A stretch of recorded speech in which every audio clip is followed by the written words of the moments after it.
All right, guys, let's talk about it. The 3 habits that have led me to be a successful fish breeder, plant grower, and aquatic side hustler. Let's go. All right, so let's talk about some of our updates here. So for the first time since I've started my fish room, I have a couple empty tanks, which means I get to start being creative with some breeding projects that I want to start and stuff I want to move forward with. But when you have a breeding project and you're running a aquatic side hustle, if that's what you want to call it, you need to have tried and true stuff too. You can't always just be experimenting, because if you're experimenting constantly, that can kind of slow the growth of your consistency of being able to sell. And when you can't sell, you can't fund those new projects. Now, I have to run this as a business, so I have to have tried and true methods of stuff to sell, breed, or whatever. So I've mentioned a few times, I'm gonna be grabbing some guppies. I'm hoping to wait on a certain person to get his stock list out there. I know you guys have seen those videos coming out here, John Oliver. So hopefully I'll be able to get a set of those guppies. That'd be awesome once he drops that stock list. But we'll see. I've also looked at a couple other breeders that have certain guppies that I'm looking at, and I want to get a good strain, something really, really pretty, but it also needs to breed pretty true, because I don't want to be stuck with a bunch of random guppies. So our next update's really not much of an update. It's more of like, hey, this tank is going to be getting a dirted style rebuild. It's going to be a crypt paradise. So everything in there right now, besides for this red melon sword, they're all crypts. This is a crypt from Deadeye. This is a red crypt, a new one I got at one of the local swaps recently, and that's going to be just a giant crypt grow out. I am super excited for that.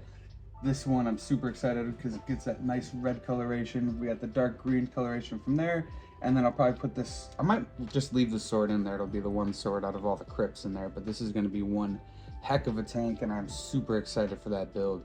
It's going to be a lot of work because it's going to be my first 20 long dirted tank, but we'll see. I also have a little bit of a surprise for this too, so give me 1 second. Finally got an actual active plant substrate. Now, I'm not going to be using this like, hey, this is going to be only substrate. What I'll be doing is I'm going to be mixing it in with some just regular dirt. So I'll be using my potted soil mix. I'll take like some of those, kind of mix it in the dirt just to give it a better nutrient profile. My thinking is, you could buy root tabs. All right, I usually buy root tabs like these. These are the Nyloc G or Nylo CG, whatever it's called, root tabs, and they're awesome. But you get 60 caps in here, and I think it's like $20 if I remember, $25, maybe $15, somewhere between there. I'm pretty sure it's under $30. And like, look at the size of this. Now, there's no way there's as much nutrients in this bottle as this bag. I just see the volume of this, and I paid $15 for this. Now, we know the soil has a lot of nutrients in it. So why would I buy a whole bottle of root tabs when I could just get, some active substrate, take some of the granules, mix it in with that, and use that as a root tab? To me, I just feel like that's a cheaper root tab. I don't know. You guys can argue that in the comments. I'd love to hear your ideas on that. But I think that that's going to be the best way to do it. It's going to be the most cost-effective way to get some real good, healthy growth. So that's the idea. All right, now if you ask me, the 3 most important habits with breeding fish are lighting schedule, water change schedule, and feeding schedule. All right, now all of those need to be consistent. Fish need to be able to predict what's happening in their environment, to be able to understand, hey, it's time to breed. Hey, I feel comfortable enough to breed. And I mean, just imagine if you were a fish and every day you couldn't predict the weather. One day it was going to be raining, snowing, tornadoes. It was going to bring random food. Some days you're going to be able to eat peppermint candy, and then some days you're going to be able to eat steak. And you never know what's going to happen. Are you going to want to have a kid in an environment like that? It's really hard to believe that you'd be feeling safe enough to. Fish think the same way. They want to know that they're going to have steak and potatoes. They're going to have a comfortable place to live with an environment they can predict. All right. And they want to know that they're going to have a consistent day schedule. People all over the world live in different lighting schedules. You know, there are parts of the world that don't even get sun all day. People still have kids out there. And the reason for that is because they know what's happening. People, animals, everybody, everything in the world, for the most part, is pretty adjustable to different kind of environments. All right, but it's got to be consistent. Consistency is key. Okay, so like I said, food schedule is super important. With me, I have a very consistent live feeding schedule. I have a very consistent light time schedule because I have Wi-Fi timers that control my lights. They go on and off at a set time. I don't have to turn them on. I don't have to turn them off. It does it all digitally. And then my water change schedule is very consistent. I do about 20% water change every week to every 2 weeks. My thinking is it's less about the amount of water change, or it's, what do I want to say with that? Water changes need to keep consistent as far as you don't want to make big changes to your water. So whatever you're changing, I would do smaller amounts, and if you need to do that more consistently, that's the smartest way to do it. I wouldn't do 50% water changes once a month. I would do 25% water changes every 2 weeks, if that makes sense. Yeah, so consistency is key. Lighting schedule. All right, so I think a consistent lighting schedule allows them to know, hey, it's nighttime, it's daytime. I know exactly when to predict that, and there's nothing happening that's really freaking them out. If they know, they get a kind of a feeling of how long a day is, and they know around when the time the light's going to turn off, they just get kind of used to that schedule. It won't be as shocking. If you turn your lights on, you'll notice your fish they jump when the light turns on. So if you're doing that consistently, you're causing them a lot of stress and a lot of like erratic things that they're just not used to. Not going to be as comfortable, and I think that's a large factor in breeding. The most important thing in breeding is keeping your fish comfortable and happy, and want to be able to start a family, all right? And you don't want to do that in a stressful, dangerous environment, right? You want to do that in a nice, happy, calm, consistent environment, all right? Let's make that for our fish, and they'll thank you for it. All right. Now, if you ask me what my third most important habit is, it would definitely be consistency of food, all right?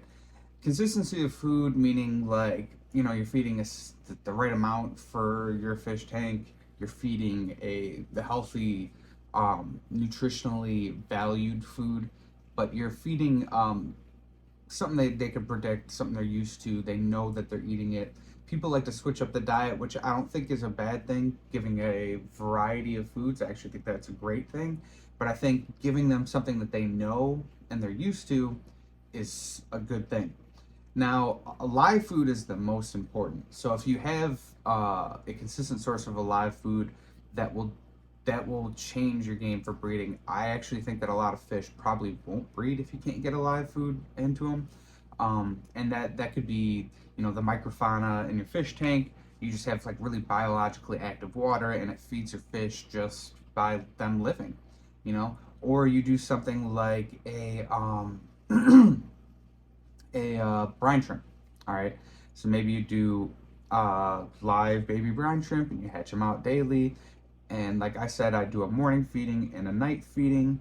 Try to do that twice a day. Now, the times that I have gotten less consistent with my brine shrimp hatcheries, my breeding falls off. It's almost like one-on-one connected.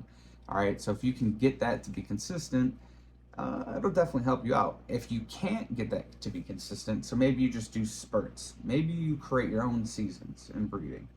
All right, so maybe you know when you're going to be going really heavy into it, you're going to have more free time, and those are the times you really focus on that live brine shrimp. So maybe you do like a week, maybe you go really hard into it, or a few days straight, you go really hard into hatching brine shrimp, making sure they get to eat every day, and then you really focus on getting those babies to survive if you were to get any of them. That's just if you can't keep up a consistent source of live food. I would think that brine shrimp, for the most people can do that. It's not that hard. You wake up, you know, take the brine shrimp hatcher off, set it there, make your coffee. By the time you're done making your coffee, your brine shrimp are pretty settled. You take the turkey baster, kind of squirt some into some of the tanks, and you're on with your day. It's not too bad. But if you're looking to make a breeding setup happen, live food's going to be really pivotal in just making that whole thing work out. All right. So if you had to pick a buzzword for today, if you had to pick one word to sum up everything I talked about, what do you think it would be? I'll give you a second. Is that it? Did you get it? It's consistency. Consistency is the key. Nothing in nature happens fast. Nothing in nature happens fast, all right? Besides for water moving down a river, all right? That's the only fast thing about nature, all right? Evolution takes time. These fish don't have massive changes of things happening super fast. Even when it rains in a giant lake, the water quality isn't changing that much compared to what it was before.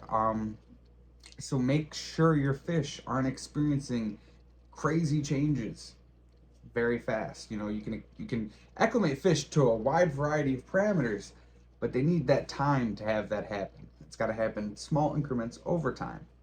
And so for breeding fish, consistency is your number one key. And you know, and that's sometimes there's caveats to that, which is what's really interesting about breeding fish, because you know some fish are triggered by cold water changes. So you know if you do like a change of cold water, something that's like 5-10 degrees below where they're at, 10 degrees might be pushing it, but at least 5, you know, maybe you do a cold water change, it triggers them to breed. All right, so sometimes it's just hard. Sometimes it's not consistency. Sometimes it's consistently. Sometimes it's consistently leaving something alone until it's so biologically mature that it doesn't even need you, and it's just running, and fish are just breeding in it like crazy. Some fish are just need that kind of space. They don't want that human interaction around them because it makes them nervous. You know, I'm actually looking at my Carbensis right now. That's why I just looked down because I have this tank of Carbensis and having a hard time getting them to breed. And people say that they're super easy, but I think I just got to give them some time because they've gone through a couple different tanks, and I think that they might have gotten a little traumatized in their last tank because I think that they were breeding, but I think the snails were just devouring their eggs. So we got to see what happens. But this has been another Outside In Aquatics video, guys. Consistency is key. Not to get preachy, but consistency will help you in everything. So I don't know, sprinkle a little bit of that into your life.